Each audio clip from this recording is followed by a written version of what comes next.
I hope what I am going to say now will meet most of the points raised by you in our discussions. Anicca, Dukkha and Anatta are the three essential elements in Buddha's teaching. If you know Anicca truly, you know Dukkha also as a sequel and Anatta as the ultimate truth. It takes time to understand the three together. Anicca is of course the essential factor which must be first experienced and understood by practice. A mere reading of the books on Buddhism or book knowledge of Buddha Dhamma will not be enough for the understanding of true Anicca because the experiential aspect will be missing. It is only through experience and understanding of the nature of Anicca as an ever-changing process within your very self that you can understand Anicca in the way Buddha would like you to understand. This understanding of Anicca can be developed, as in the days of Buddha, by persons who have no book knowledge whatsoever of Buddhism. To understand Anicca, one must follow strictly and diligently the Eightfold Noble Path, which is divided into 3 steps of Sila, Samadhi and Panya. Sila, or virtuous living, is the base for Samadhi, control of mind to one-pointedness. It is only when Samadhi is good that one can develop Panya. So, Sila and Samadhi are the prerequisites for Panya. By Panya is meant the understanding of Anicca, Dukkha and Anatta through the practice of Vipassana. Whether a Buddha has arisen or not, this practice of Sila and Samadhi are present in the world of mankind. In fact, they are the common denominators of all religious faith. They are, however, not the means for the end, that is, the end of suffering. In his search for this end of suffering, Prince Siddhartha found this out and he worked his way through to find the path which will lead to the end of suffering.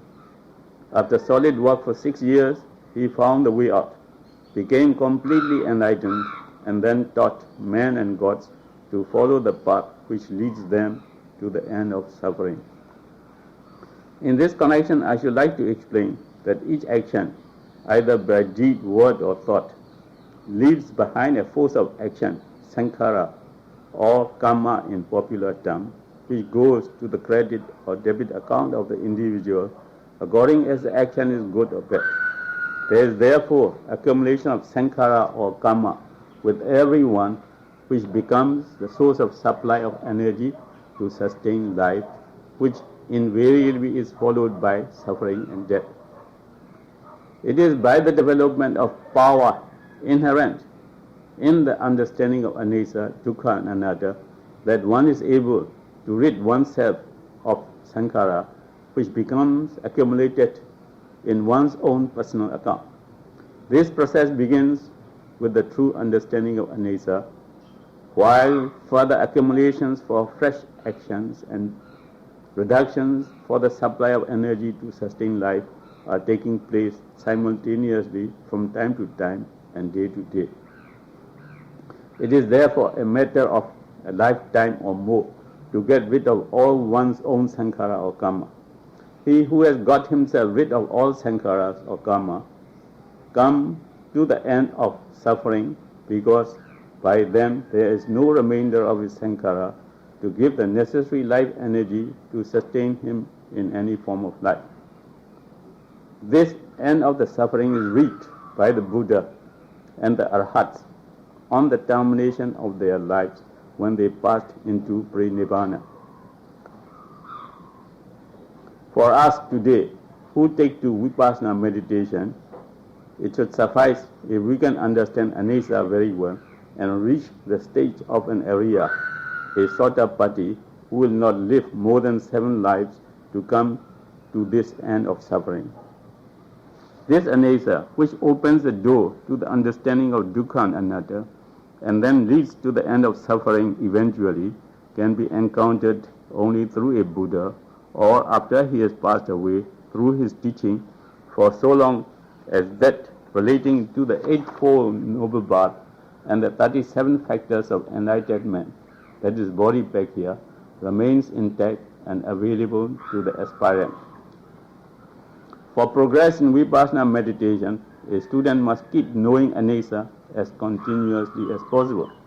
The Buddha's advice to monks is that they shall try to maintain the awareness of Anesa or Dukkha or Anatta in all postures, whether sitting or standing or walking or lying down. The continuity of awareness of Anesa and so of Dukkha and Anatta is the secret of success. The last word of Buddha just before he breathed his last and passed away into Mahaparinibbana was, decay or Anesa is inherent in all component things. Work out your own salvation with diligence. This is in fact the essence of all his teachings during the 45 years of his lifetime. If you will keep up the awareness of Anesa that is inherent in all component things, you are sure to reach the goal in the course of time. In the meanwhile, as you develop in the understanding of Anesa, your insight into what is true of nature will become greater and greater. So much so that eventually you will have no doubt whatsoever of the three characteristics of Anesa, Dukkha and Anatta. It is then only that you are in a position to go ahead for the goal in view. Now that you know Anesa is the first essential factor, you should try to understand what Anesa is with real clarity and as extensively as possible, so as not to get confused in the course of practice or discussion. The real meaning of Anesa is impermanence or decay. That is, the inherent nature of impermanence and decay in everything that exists in this universe, whether animate or inanimate. To make my work of explanation easy for the present day generation, I might draw attention to the opening sentences of the chapter Atomic Contents in the book Inside the Atom by Isaac Asimov, and also to a portion of the contents at page 159 of the book about chemical reactions going on at the same time in all parts of the body of a living creature such as a human being. This should be sufficient to bring home the point of view that all things, different as they were, are made of tiny particles called atoms. These atoms have been proved by science to be in a state of arising and dissolution or change. We should accordingly accept the concept of Buddha that all component things are subject to change, decay, or Anesa. But in expounding the theory of Anesa, Buddha started with the behavior which makes matter, and the matter, as known to Buddha, is very much smaller than the atom which the science of today has discovered. Buddha made it known to his disciples that everything that exists in this universe, whether animate or inanimate, is composed of kalapas, very much smaller than atoms, each dying out simultaneously as it becomes. Each kalapa is a mass formed of the 8 nature elements, namely Pathavi, Abo, Tejo, Vayo, Vana, Gandha, Rasa, and Oja. The first 4 are called material qualities, which are predominant in a kalapa. The other 4 are merely subsidiaries, which are dependent upon and born out of the former.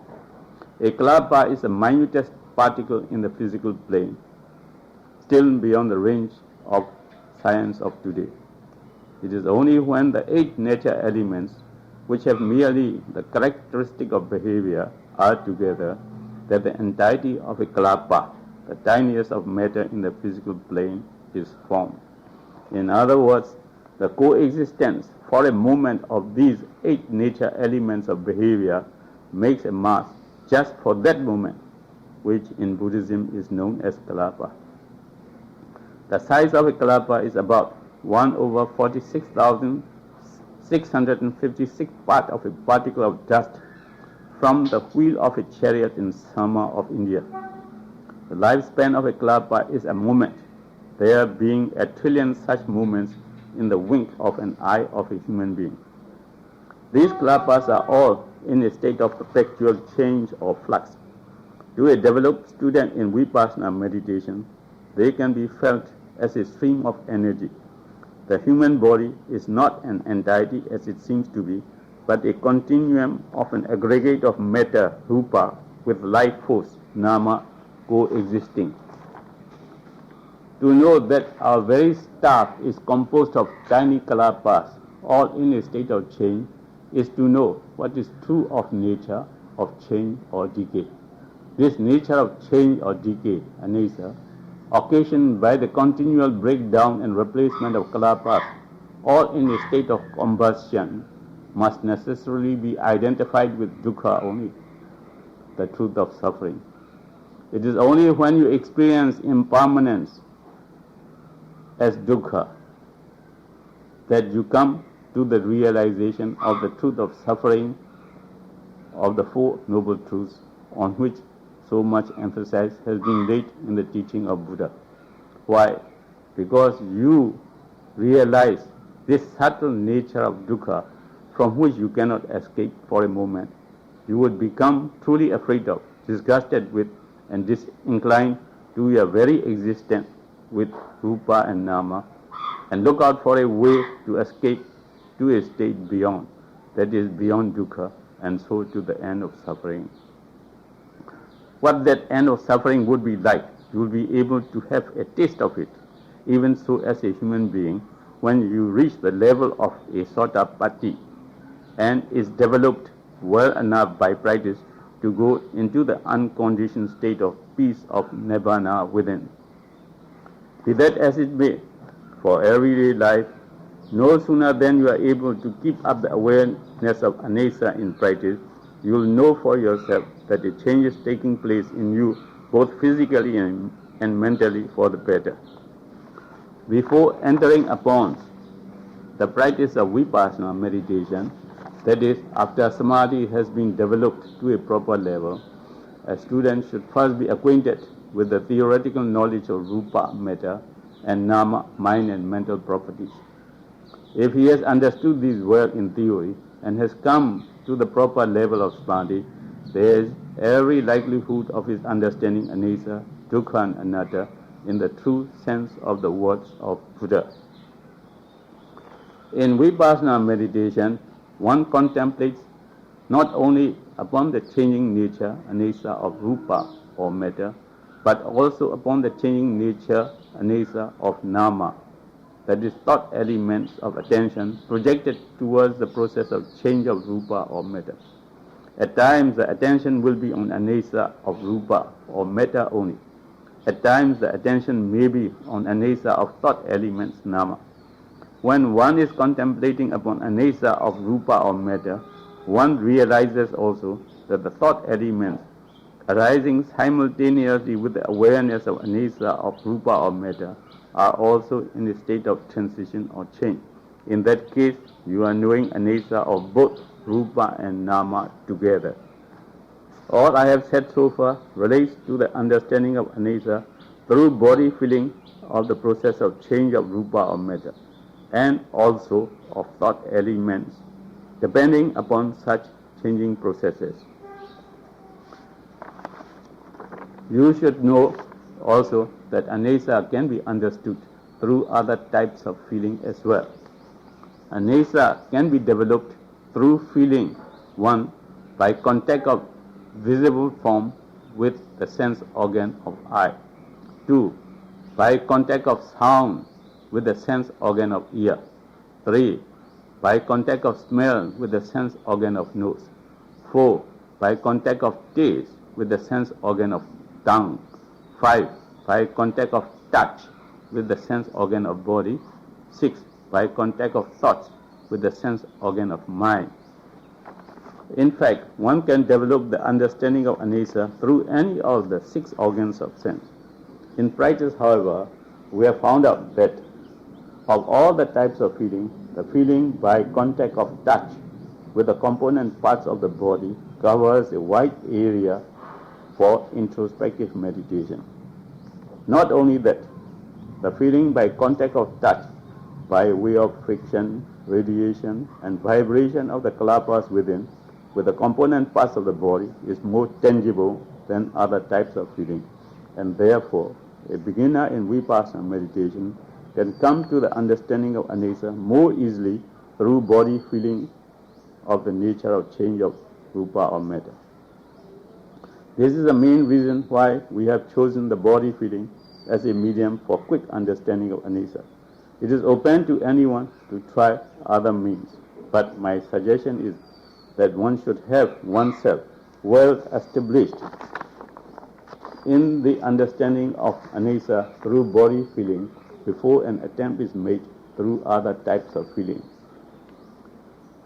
There are 10 levels of knowledge in vipassana, namely 1. Samasana, that is appreciation of anicca, dukkha and anatta by close observation and analysis, of course theoretically. 2. Udyavaya, that is knowledge of the arising and dissolution of rupa and nama. 3. Bhanga, that is knowledge of the fast changing nature of rupa and nama as a swift flow of current or a stream of energy. 4. Bhaya, that is knowledge of the fact that this very existence is dreadful. 5. Adinava, that is knowledge of the fact that this very existence is full of evils. 6. Nibbida, that is knowledge of the fact that this very existence is disgustful. 7. Monjitu kamyata, that is knowledge of the urgent need to escape from this very existence. 8. Patichanka, that is knowledge of the fact that time has come to work with full realization for salvation with anicca at the base. 9. Sankharupekha, that is knowledge of the fact that the stage is now set to get detached from sankhara and to break away from ego-centralism. 10. Anuloma, that is knowledge that would accelerate the attempt to reach the goal. These are the levels of attainments which one gets through during the course of vipassana meditation, which in the case of those who reach the goal in a short time, they can be known only in retrospect. With the progress in the understanding of anicca, one gets through these levels of attainment, subject, however, to adjustment or help at certain levels by a competent teacher. One should avoid to look forward to such attainments in anticipation, as this will distract him from the continuity of awareness of anicca, which alone can and will give him the desired reward.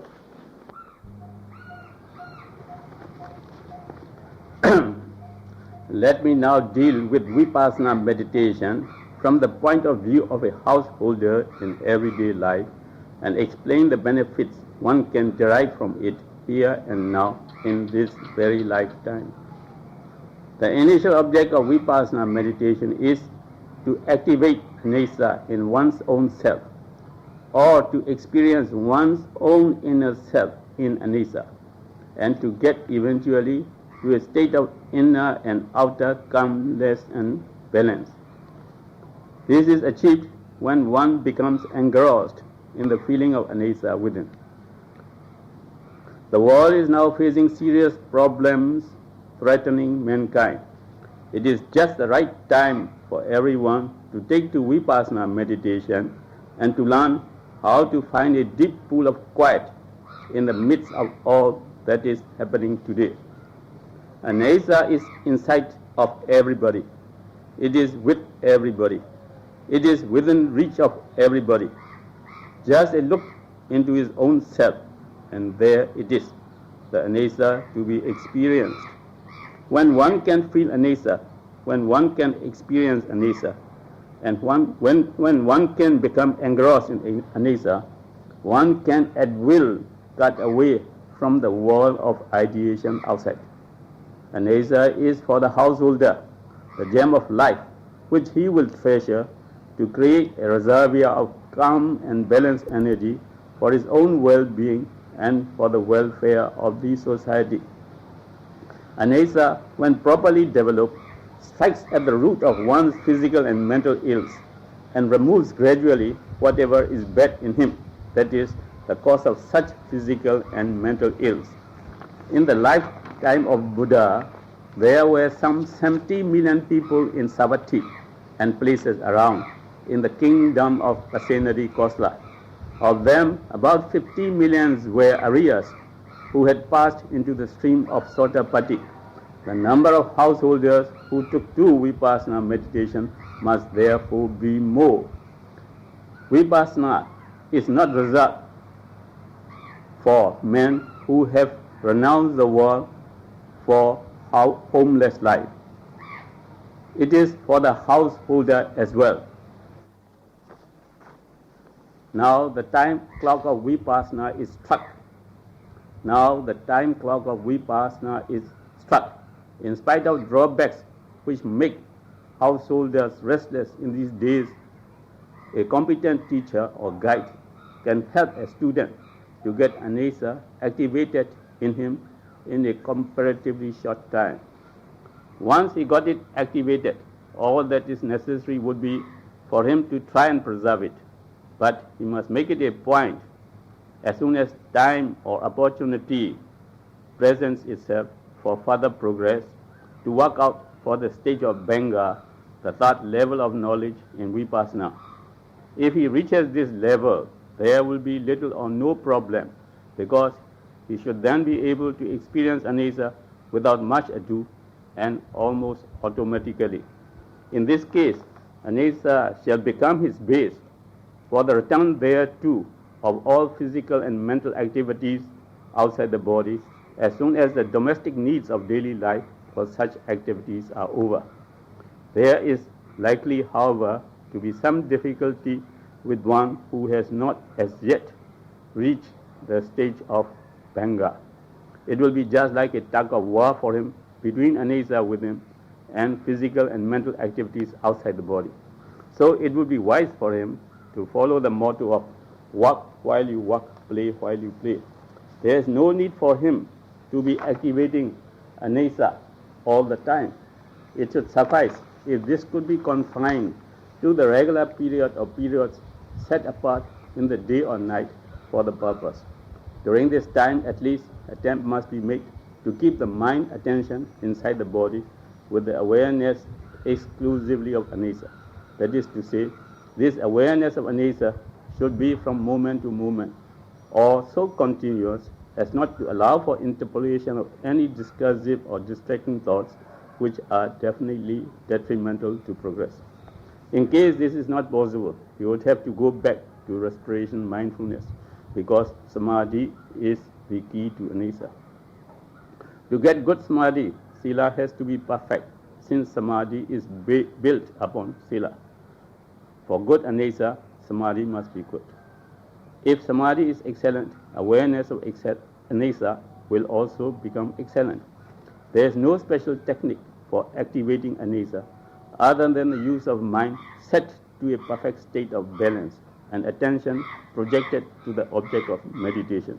In Vipassana, the object of meditation is anesa, and therefore, in the case of those who are used to drawing back their attention to body feeling, they can feel anesa directly. In experiencing anesa on or in the body, it should first be in the area where one can easily get his attention engrossed, changing the area of attention from place to place, from head to feet and from feet to head, at times probing into the interior. At this stage, it must be clearly understood that no attention is to be paid to the anatomy of the body, but right to the formation of metta, kalapas, and the nature of their constant change. If these instructions are observed, there will surely be progress, but the progress depends also on parami and the devotion of the individual to the work of meditation.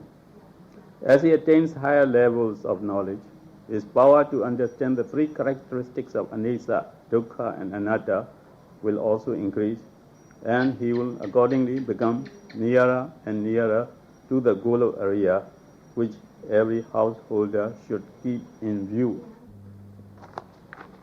This is the age of science. Man of today has no utopia. He will not accept anything unless the results are good, concrete, vivid, personal, and here and now. When Buddha was alive, he said to the Kalamas, "Now look, you Kalamas, be not misled by report or tradition or hearsay. Be not misled by proficiency in the collections, nor by reason of logic, nor after reflection on and approval of some theory, nor because it conforms with one's inclination, nor out of respect for the prestige of a teacher. But Kalamas, when you know for yourselves, these things are unwholesome, these things are blameworthy, these things are censured by the intelligent, these things when practiced and observed conduce to loss and sorrow, then indeed do ye reject them. But if at any time you know of yourselves, these things are wholesome, they are blameless, they are praised by the intelligent, these things when practiced and observed conduce to welfare and happiness, then Kalamas, do ye, having practiced them, abide therein." The time clock of Vipassana is now struck. That is, for the revival of Buddha Dhamma, the Vipassana in practice. We have no doubt whatsoever about definite results accruing to those who would, with open mind, sincerely undergo a course of training under a competent teacher. I mean results which will be accepted as good, concrete, vivid, personal, and here and now. The results which will keep them in good stead, in a state of well-being and happiness for the rest of their lives. May all beings be happy, and may peace prevail in the world.